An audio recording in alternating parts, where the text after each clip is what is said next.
A ver, toda buena historia de detectives, por muy enrevesada que sea, siempre sigue unas reglas, unos elementos clave. Pues bien, hoy vamos a meternos de lleno en la anatomía de un misterio, y lo vamos a hacer con un caso de estudio que es una maravilla. Una historia infantil, el caso de la muñeca Brenda. Vamos al lío.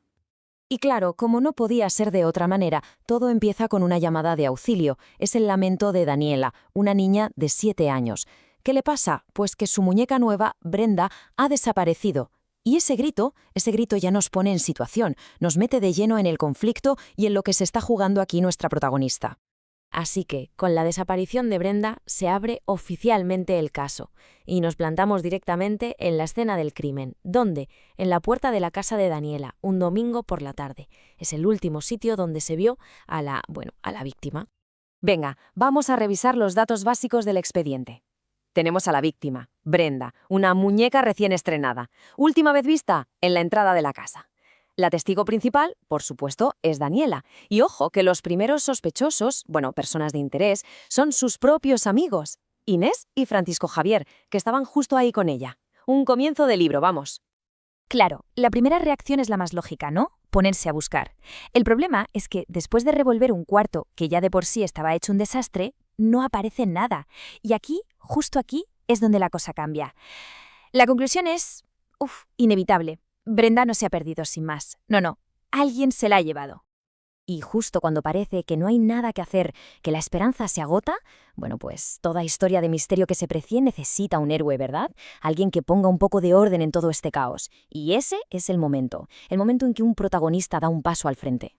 Pero lo más curioso de todo esto es que nuestro detective no sale elegido por ser un experto ni por tener una gran reputación, que va, es elegido por la súplica desesperada de su amiga. Es Daniela la que ve algo en Francisco Javier que ni él mismo sabía que tenía. Eso, el alma de un investigador. Y en cuanto acepta el caso, ¡boom!, somos testigos de una transformación total. Francisco Javier no solo dice que sí, que va a encontrar a su ahijada Brenda, sino que se mete de lleno en el papel. Se hace con todo el kit de detective, el sombrero y la lupa de su padre, una libreta, un lápiz. Se acabó el niño. Acaba de nacer el investigador. Así que, ya equipado y listo para la acción, nuestro detective se lanza a la investigación. Ahora toca interrogar a testigos, seguir rastros y, sobre todo, separar el grano de la paja, los hechos de lo que son puras distracciones. Un momento, que antes de seguir tenemos que hablar de un concepto clave en todo esto, la pista falsa, o el red herring, que dicen los ingleses. Es, una herramienta fundamental en cualquier historia de misterio. Es esa pista que parece súper importante, pero que en realidad está ahí para liarnos, para despistar tanto a los personajes como a quienes leemos o vemos la historia. Y es que este caso es un ejemplo perfecto de cómo se usan. Toda la investigación se va construyendo a base de estas pistas falsas, que lo único que hacen es meter a nuestro detective en un laberinto de callejones sin salida. Venga, vamos a verlas una por una. La primera sospechosa, la vecina, la señora Magdalena, la típica que tiene cara de bruja y le molesta el ruido de los niños. ¿El problema? Pues que tenía una coartada de hierro, estaba durmiendo cuando la fueron a ver. Primer callejón sin salida. Seguimos. Las sospechas apuntan ahora a Tulia Marina. La vieron con una muñeca. Ajá, pero no era Brenda. Otra pista falsa. Y ya para rematar, los gemelos. Estaban jugando con una cabeza de muñeca, pero resulta que era una cabeza vieja, sin pelo, nada que ver. 3 sospechosos, 3 coartadas perfectas. Tremendo. Y justo cuando parece que el caso está en un punto muerto, que no hay por dónde tirar, aparece una última pista. Y es posiblemente la más rara de todas, un perro, blanco y amarillo, al que han visto llevando algo que parecía una muñeca. Pero claro, se acaba el día, el estómago empieza a rugir y nuestro investigador decide que hasta los mejores detectives necesitan parar a comer. Y llegamos a la mañana siguiente. El misterio está a punto de resolverse. Pero ojo, porque la forma en que se resuelve no va a cerrar el caso del todo, más bien va a abrir un montón de preguntas nuevas. Y es que a veces la solución es solo el principio de otro misterio más grande. Apenas amanece, Daniela se despierta y... ahí está, en la puerta de su casa Francisco Javier. Y en sus manos tiene a Brenda.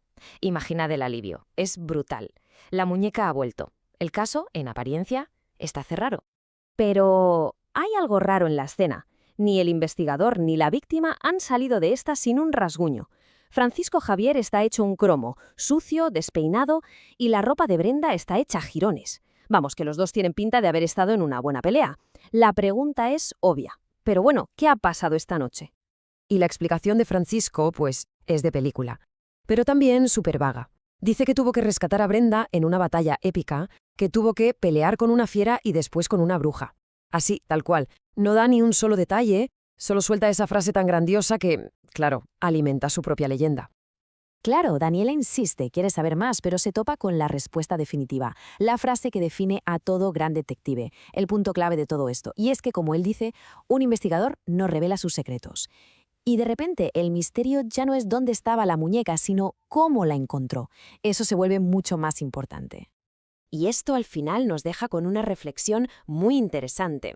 Esta historia en realidad no va solo de encontrar una muñeca, va de cómo se crea una leyenda. Nos enseña que la esencia de un buen detective no está solo en las respuestas que da, sino, y quizás más importante, en los secretos que se guarda. Y la pregunta que queda en el aire es esa: ¿qué secretos son los que un buen investigador no revela jamás?